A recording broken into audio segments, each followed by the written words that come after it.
الحمد لله رب العالمين والعاقبة للمتقين والصلاة والسلام على سيد الأنبياء وأشرف المرسلين وعلى آله وأصحابه أجمعين ومن استنى بسنتي واهتدى بهدي إلى يوم الدين وبعد.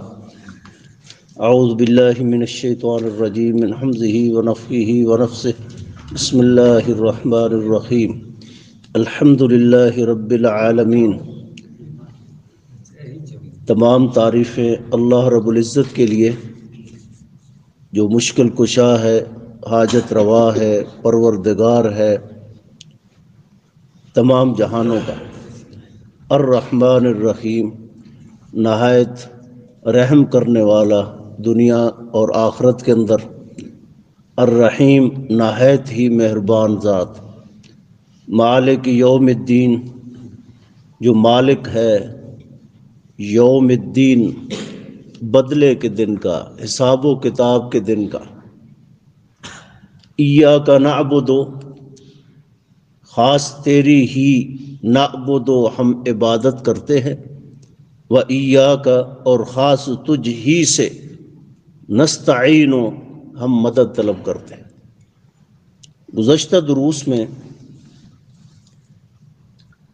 مالک یوم الدین تک گفتگو مکمل ہوئی.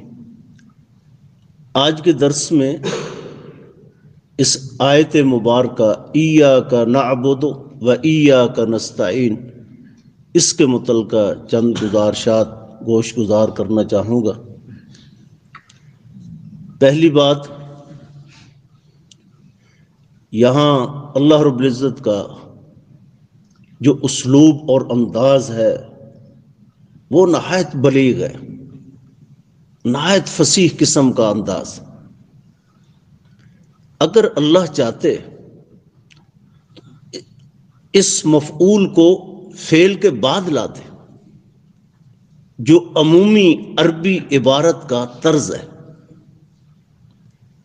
لیکن یہاں پر فعل کو مؤخر کر دیا اور مفعول کو مقدم کر دیا تاکہ معنی حصر پیدا ہو جائے، جس کو ہم اپنی زبان کے اندر ہی کہتے ہیں نا، خاص تیری ہی عبادت کرتے ہیں. یہ ہی کا معنی ہم نے کہاں سے لیا؟ یہ اس عربی عبارت کے اسلوب سے لیا کہ اللہ رب العزت نے مفعول کو مقدم کر کے فعل کو مؤخر کیا. اور یہ حصر کے معنی کا کیا فائدہ ہوتا؟ اس کا معنی یہ ہے کہ ہم خاص تیری ہی عبادت کرتے ہیں. اس کا معنی یہ ہے کہ تیرے علاوہ ہم کسی کی عبادت نہیں کرتے، کیونکہ عبادت کی جو صفت ہے خالصتاً تیری ذات کے ساتھ ہی مختص ہے، تیرے علاوہ عبادت کے لائق ہو ہی کوئی نہیں سکتا. یہ جو ہم ترجمہ کرتے ہیں ایاک نعبد، یہ اس بات سے اخذ کرتے ہیں کہ مفعول کو مقدم کیا گیا اور فعل مؤخر کر لائے، عبادت کو پہلے لائے ہیں، وَإِيَّاكَ نَسْتَعِينُ، اور استعانت اور مدد طلب کرنے کو بعد میں اللہ رب العزت لائے. اس لیے کہ مدد طلب کرنا، استعانت جو ہے، یہ عبادت کا ایک ذریعہ اور سبب ہے. اس لیے مسبب کو پہلے لائے اور سبب کو بعد میں لائے. اس میں بھی اللہ کی بڑی حکمتیں تھیں، بڑے راز ہیں، یہ علم کی باتیں ہیں. سادہ اور عام فہم لفظوں کے اندر جو ہمارے لیے لمحہ فکریہ ہے، ہمارے لیے جو تربیت اور اصلاح کا پہلو ہے، وہ کیا کہ ایاک نعبد. جیسا کہ مسلم شریف کی ایک لمبی حدیث ہم سے بات کر رہے ہیں، جب انسان الحمدللہ رب العالمین کہتا ہے، اللہ کہتا ہے حمدنی عبدی، میرے بندے نے میری بڑی تعریف کی. الرحمن الرحیم، اثنی علی عبدی، میرے بندے نے میری بڑی ثنا کی. مالک یوم الدین، مجدنی عبدی، میرے بندے نے میری بزرگی کا اعتراف کیا، دنیا کی ساری بزرگیاں چھوڑ دیں اور صرف میری بزرگی کا اعتراف کیا. کہ اس بزرگی کے لائق صرف اللہ کی ذات ہے، یہ اس کی شایان شان ہے، دنیا میں یہ صفت کسی اور کے ساتھ جچتی اور پھپتی نہیں ہے۔ یہاں پر بھی اللہ رب العزت نے کیا کہا؟ ایاک نعبد۔ جب بندہ یہ کہتا ہے ایاک نعبد، اللہ رب العزت کیا کہتے ہیں؟ ھذا لعبدی، یہ میرے بندے کے لیے۔ اس سے پہلے جتنی ثنا تھی، تعریفیں تھیں، وہ ساری میرے لیے تھی، اب نصف میرے لیے ہے، نصف میرے بندے کے لیے۔ وَلِعَبْدِي مَا سَأَلَ، میرے بندے کے لیے وہی کچھ ہے جو اس کے بعد وہ سوال کرنے والا ہے۔ یہ تمہید تھی، یہ مقدمہ تھا۔ آپ اپنے دعوے کے لیے دنیا کے اندر کسی عدالت کے اندر آپ جب پیش ہوتے ہیں، آپ ایک مقدمہ دائر کرتے ہیں، آپ ایک دعویٰ پیش کرتے ہیں، اس مقدمے پہ پھر بعد میں دلائل پیش کرتے ہیں۔ یہ ایک مقدمہ تھا۔ جب بھی ہم کسی کے پاس مانگنے کے لیے جاتے ہیں، اس کی بڑی تعریفیں کرتے ہیں، بڑی تعریفیں کریں گے تب وہ کچھ دے گا۔ اللہ رب العزت کی سب سے پہلے ہم تعریفیں کرتے ہیں، میرے اللہ تو کون ہے؟ تو رب العالمین ہے، تو الرحمن الرحیم ہے، تو مالک یوم الدین ہے۔ میں تب تجھ سے مانگنے لگوں ایاک نعبد، اے اللہ اس موقع پر تیری تعریفوں کے بعد میں یہ بھی اظہار کرتا ہوں میں تیرے علاوہ معبود برحق بھی کسی کو نہیں سمجھتا، معبود برحق صرف تیری ذات ہے، عبادت کے لائق تو صرف تیری ذات ہے، اس لیے میں خالصتاً تیری ہی عبادت کرتا ہوں۔ وَإِيَّاكَ نَسْتَعِينُ، اور جب مدد کا وقت آتا ہے، نصرت کا وقت آتا ہے، کوئی چیز مانگنے کا وقت آتا ہے، تب بھی صرف تیری ذات سے سوال کرتا ہوں، دنیا کی کسی دوسری ذات کے سامنے نہیں جھکتا۔ جب انسان اتنے بڑے عقیدے کا اظہار کر دیتا ہے، بعض سلف نے لکھا، بعض ائمہ حدیث مفسرین نے لکھا کہ پورے قرآن کا جو خلاصہ تھا نا، راز تھا، وہ یہ سورۃ فاتحہ تھی، پورے قرآن کا۔ اور سورۃ فاتحہ کا پورا خلاصہ کیا تھا؟ ایاک نعبد و ایاک نستعین۔ جس کو یہ آیت مبارکہ سمجھ آ گئی نا، دنیا میں کبھی شرک نہیں کر سکتا، کبھی بدعت خرافات نہیں کر سکتا۔ کیسی بد نصیبی کی بات ہے، اور ہر نماز کی ہر رکعت کے اندر ہم کہہ رہے ہیں ایاک نعبد، اللہ ہم خاص تیری ہی عبادت کرتے ہیں، مسجد سے باہر جاتے ہیں، اولاد کی ضرورت ہے تو در در کی ٹھوکریں کھا رہے ہیں، مشکل کا ٹائم آتا ہے تو سجدے کہاں کر رہے ہیں؟ کبھی کسی دربار پہ، کبھی کسی مزار پہ، کبھی کہاں کبھی کہاں۔ آپ دیکھیں نماز کتنی بڑی عبادت، دعا کتنی بڑی عبادت، یہ تو خلاصہ ہے عبادت کا دعا۔ کبھی ہم اپنے اللہ کے سامنے اپنے اللہ سے مانگے تو صحیح نا، سمجھ آئے عبادت کیسے ہوتی ہے۔ نماز پڑھتے ہیں، بڑی عبادت، کیسے پڑھے؟ رسول اللہ صلی اللہ علیہ وسلم کی حدیث ہے، صحیح بخاری کے اندر آتی ہے، جبریل امین نے مختلف سوالات کیے، ان میں سے ایک سوال کے جواب میں اللہ کے پیغمبر نے کیا کہا؟ عبادت کر، کیسے کر؟ نماز پڑھ، کیسے؟ کأنک تراہ فإن لم تکن تراہ فإنہ یراک۔ جب تو نماز کے اندر کھڑا ہو، یہ یقین کر کے، یہ عقیدہ باندھ کے کہ میں اپنے اللہ کو دیکھ رہا ہوں۔ اگر اتنا پختہ یقین نہیں ہے، اتنا پختہ عقیدہ نہیں ہے، تو یہ یقین اور عقیدہ تو بنا لینا فَإِن لَمْ تَكُنْ تَرَاهُ فَإِنَّهُ يَرَاكَ، کہ اگر میں اسے نہیں دیکھ رہا تو کم سے کم وہ تو مجھے دیکھ رہا ہے۔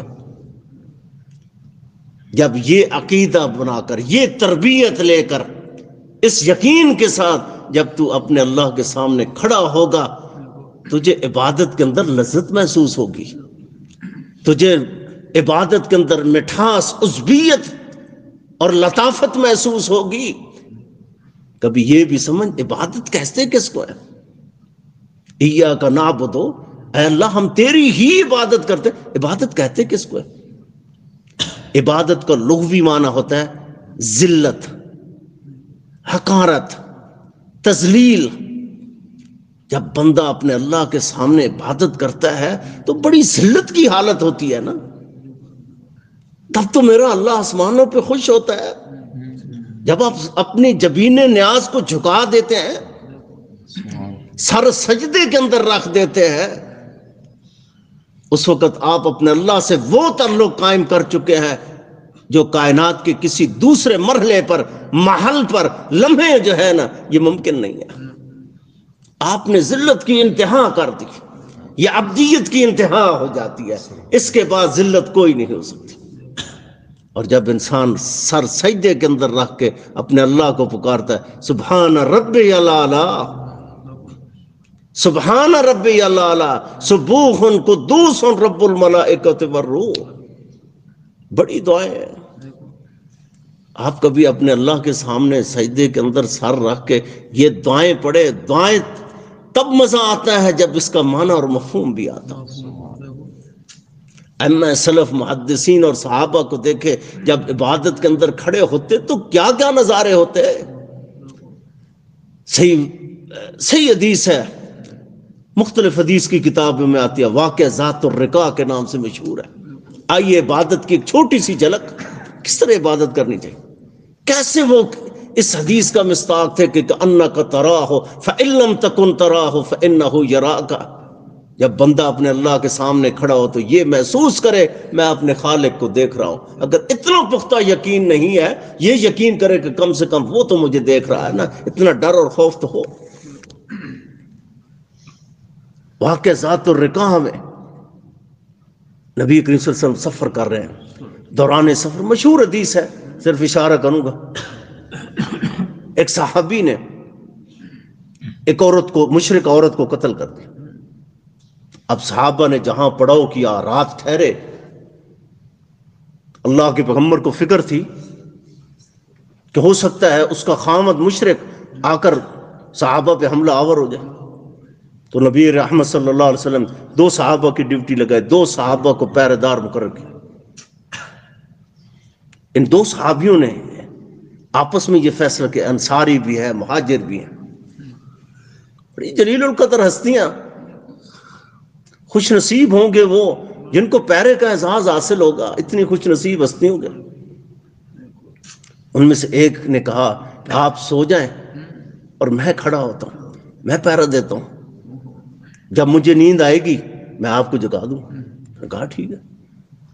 اب یہ صحابی جو بیٹھا ہے، جاگ رہا ہے، سوچا یار اللہ کا حق بھی ادا کروں، بندوں کے حقوق تو ادا کر، کیوں نہ ایسے کروں، اللہ کے سامنے کھڑے ہو کر نماز ادا کروں، کوئی نوافل، تہجد پڑھ لوں۔ رکھتے شروع کی، ایک سورت مبارکہ کی تلاوت کر رہے ہیں، اسی اثناء کے اندر وہ مشرک آ گیا، مقتولہ عورت کا خامد جو مشرک تھا آ گیا، اس نے آ کر حملہ کر تیر پھینکا، پہلا تیر اس صحابی کو لگا۔ البدایہ والنہایہ کے اندر امام ابن کثیر نے بڑی تفصیل کے ساتھ اس واقعہ کا تذکرہ کیا۔ تیر لگا، تیر نیچے پھینک دیا، دوسرا لگا، تیر کو پکڑا نیچے پھینکا، تیسرا لگا، حتیٰ کہ لو لہان صحابی ہو گیا، خون میں لت پت ہو گیا۔ جب سجدہ کیا، اپنے ساتھی کو ہاتھ لگایا، ساتھی اٹھا، دیکھا، بڑا پریشان ہو گیا، سلام پھیرا، پوچھا جب اس نے پہلی دفعہ آپ پہ حملہ کیا تھا، تیر پھینکا تھا، آپ مجھے اس وقت اٹھا دیتے، مجھے اس وقت اٹھا دیتے تاکہ دوبارہ وہ حملہ بھی نہ کرتا اور آپ کے یہ حالات بھی نہ بنتے۔ اس صحابی نے کیا کہا؟ بڑا جملہ، عظیم جملہ کہا یار میں تجھے کیسے اٹھاتا، تجھے کیا علم میں اس وقت کیسے ہوتا زن تھا۔ اللہ کی رحمت کے اندر، کلام مجید کے اندر، انی اقرأ سورۃ فلن احب ان اقطعها، میں کلام مجید سے، قرآن مجید سے ایک ایسی سورت پڑھ رہا تھا، میرا دل نہیں کرتا تھا میں سورت مبارکہ کی تلاوت کو منقطع کر دوں، چھوڑ دوں۔ یہ ہے کأنک تراہ فإن لم تکن تراہ فإنہ یراک۔ جب میری اور آپ کی نمازوں کی یہ کیفیت ہو جائے گی، اس وقت جب ہم یہ لفظ کہیں گے ایاک نعبد، واقعہ ہم مخلص ہوں گے کہ اے اللہ خالص تیری ہی عبادت ہم کرتے ہیں، وَإِيَّاكَ نَسْتَعِينُ، اور خاص تجھ ہی سے مدد طلب کرتے ہیں۔ کیسے مدد طلب کرتے ہیں؟ یہ باب استعان یستعین سے جمع متکلم کا صیغہ ہے نستعین۔ اس کی اصلیت کیا تھی یہ ایک الگ چیپٹر ہے، یہ ثلاثی مزید فی کا باب ہے، اور باب استفعال کی جو سین ہوتی ہے یہ ہمیشہ طلب فعل کے لیے آتی ہے، یعنی عون جو ہے، مدد جو ہے وہ طلب کی۔ ایاک نستعین، اللہ خاص تجھ ہی سے مدد طلب کرتے ہیں۔ کیسے مدد طلب کرتے ہیں؟ آئیے جامع ترمذی کے اندر، مسند احمد کے اندر حدیث آتی ہے، سیدنا عبداللہ ابن عباس رضی اللہ تعالی عنہما بڑے جلیل القدر صحابی ہیں، نبی رحمت صلی اللہ علیہ وسلم نے دعائیں کی ہیں ان کے لیے، اللہ اس کو دین کی سمجھ نصیب فرما دے، کتاب اللہ کی سمجھ نصیب فرما دے۔ نبی رحمت صلی اللہ علیہ وسلم کے ساتھ خونی رشتہ بھی ہے، روحانی رشتہ بھی ہے، اسلامی رشتہ بھی ہے، کئی رشتے منسلک۔ ان کے فضائل کی بات کی جائے، مناقب کی بات کی جائے، بڑی بات دور نکل جائے گی۔ یہ بچے ہیں ابھی، یہ بڑے نہیں ہیں، جوان بوڑھے نہیں ہیں، بچے ہیں، چھوٹی سی عمر ہے۔ نبی رحمت صلی اللہ علیہ وسلم اپنی سواری کے پیچھے بٹھایا، شفیق رحیم کیسا پیغمبر ہے، بچوں کی کیسی تربیت کر رہے ہیں، کیسے مربی اور معلم ہے۔ کبھی نبی رحمت صلی اللہ علیہ وسلم کو ایک مربی کی حیثیت سے بھی دیکھیں، کیسے اللہ کے پیغمبر نے بچوں کی تربیت کی، جوانوں کی تربیت کی، بڑھاپے کے اندر بوڑھوں کی تربیت کی۔ نبی رحمت صلی اللہ علیہ وسلم سفر شروع کیا، یہ بچے ہیں، 8-10 سال کی عمر ہے۔ آپ نے فرمایا یا عبداللہ، اے عبداللہ چند باتیں سمجھ، احفظ اللہ یحفظک، احفظ اللہ تجدہ تجاہک۔ اے عبداللہ، اللہ کے جو مامورات ہیں، جو منہیات ہیں، یعنی اللہ نے جس چیز کا حکم دیا ہے یا جس چیز سے منع کیا ہے اس کی حفاظت کر، جس چیز کا حکم دیا ہے کر گزر، جس سے روکا ہے رک جا۔ اس کا کیا فائدہ ہوگا تجھے؟ یحفظ کا، اللہ تمہاری حفاظت کر دے گا۔ جب تو اللہ کے احکامات کی، حقوق اللہ کی پاسداری کرے گا، اللہ تمہارے حقوق کی پاسداری کرے گا۔ احفظ اللہ تجدہ تجاہک، کبھی تجربہ کر کے تو دیکھنا، اور تجربہ کر کے اپنے اللہ کو کبھی آزما کے تو دیکھ، کیسے تو ہر لمحے جو ہے تمہارا اللہ تمہارے سامنے کیسے ہے۔ مشکل کی کسی گھڑی میں آزما کے تو دیکھو۔ ایک مائی نے آزمایا تھا، اس کے بچے کا ایک مسئلہ بن گیا تھا، بڑی لمبی حدیث ہے، صحیح بخاری وغیرہ کے اندر آتی ہے۔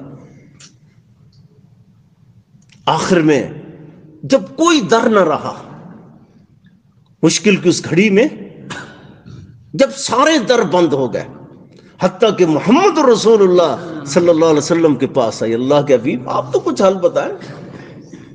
نبی رحمت صلی اللہ علیہ وسلم نے فرمایا مائی میرے پاس کوئی حل نہیں۔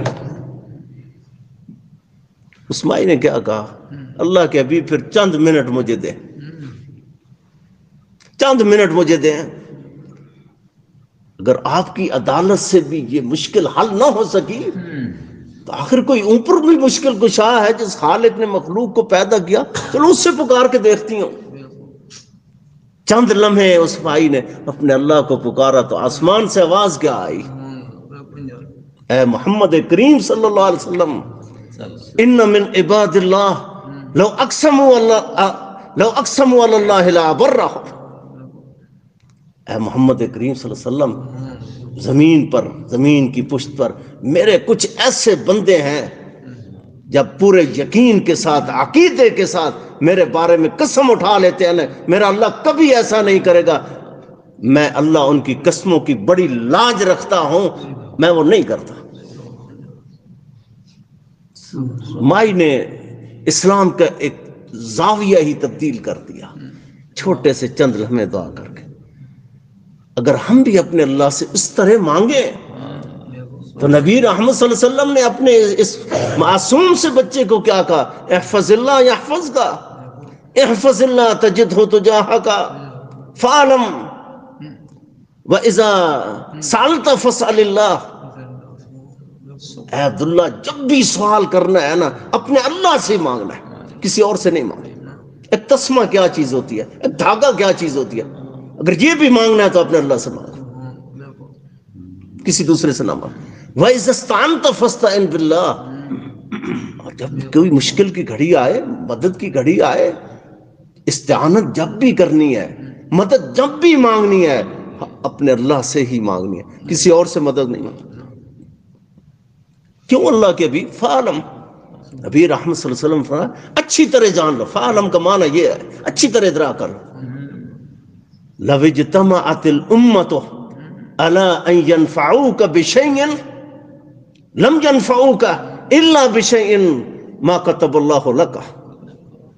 اگر ساری امت کٹھی ہو کر تجھے کوئی فائدہ دینا چاہے، نہیں دے سکتی، کچھ نہیں دے سکتی۔ فائدہ جب بھی ہوگا آسمان سے آئے گا، تو اسی سے اسی سے سوال کر، اسی سے مدد مانگو۔ بلو اجتمعوا علی ان یضروک بشیء لم یضروک الا بشیء ما کتب اللہ علیک۔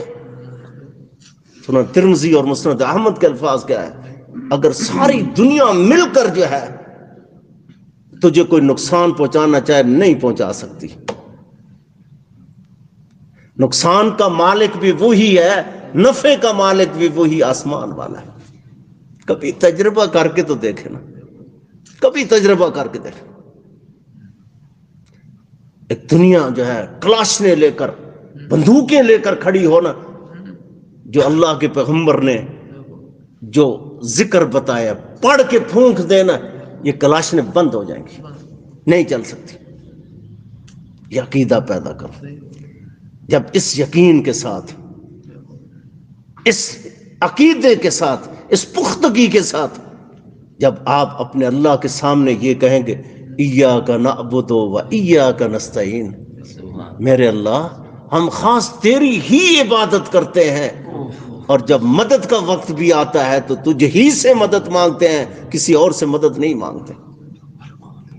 ہمارا اللہ ہماری مدد نہیں فرمائے گا؟ نہیں فرمائے گا۔ کیوں نہیں فرمائے گا؟ ضرور مدد فرمائے گا۔ امام ابن المبرد رحمہ اللہ نے، الحملی ہیں، یہ نامی 10ویں صدی کے بڑے چوٹی کے آدمی ہیں، انہوں نے اس پہ ایک مستقل کتاب بھی لکھی، الاستعانۃ بالفاتحہ علی نجاح الامور، عربی کے اندر ہے، بڑی زبردست کتاب ہے۔ عطا بن ابی رباح ایک بڑے چوٹی کے محدث، تابعی، مفسر، امام ابو حنیفہ کے استاد، جن کے بارے میں امام ابو حنیفہ کہتے ہیں ما رأیت افضل من عطا بن ابی رباح۔ وہ شخص کیا کہتے ہیں؟ اذا اردت حاجتا، اگر آپ کو کوئی ضرورت ہو، کوئی تکلیف ہے، یہ سورۃ فاتحہ پڑھنا شروع کر دیں، اس کے ساتھ مدد مانگے، کیونکہ اس میں اللہ کی تعریفیں ہیں، اللہ کے برگزیدہ نام ہیں، اسماء حسنہ ہیں، صفات علیہ ہیں۔ آپ اس سورت مبارکہ کے ساتھ اللہ سے مدد مانگیں۔ کیا کہتے ہیں عطا بن ابی رباح رحمہ اللہ؟ ادھر سورت فاتحہ مکمل ہوگی، ادھر تیری مشکل حل ہو جائے گی۔ اس کو کبھی پڑھ کے تو دیکھیں۔ تب تو اللہ کے پیغمبر نے کہا لا صلاۃ لمن لم یقرأ بفاتحۃ الکتاب، اس کو پڑھا کرو، اس کے بغیر نمازیں نہیں ہوتی۔ کیوں نہیں ہوتی؟ ہر مشکل کا حل اس کے اندر ہے، ہر عقیدے کی اصلاح اس کے اندر ہے۔ پورے قرآن کا خلاصہ سورۃ فاتحہ ہے، اور سورۃ فاتحہ جو ہے اس کا راز اور خلاصہ یہ ایاک نعبد و ایاک نستعین۔ اس پہ اگر انسان گفتگو کرے تو بڑی لمبی گفتگو ہو سکتی ہیں۔ اللہ رب العزت سے دعا ہے اللہ مجھے اور آپ کو کما حق ہو جو اس پہ عمل کی توفیق نصیب فرمائے، زندہ رکھے اللہ اس عقیدے پہ، موت نصیب فرمائے اللہ اس پختہ عقیدے پہ۔ سبحانک اللہم ربنا و بحمد، اشہد ان لا الہ الا انت، استغفرک و اتوب۔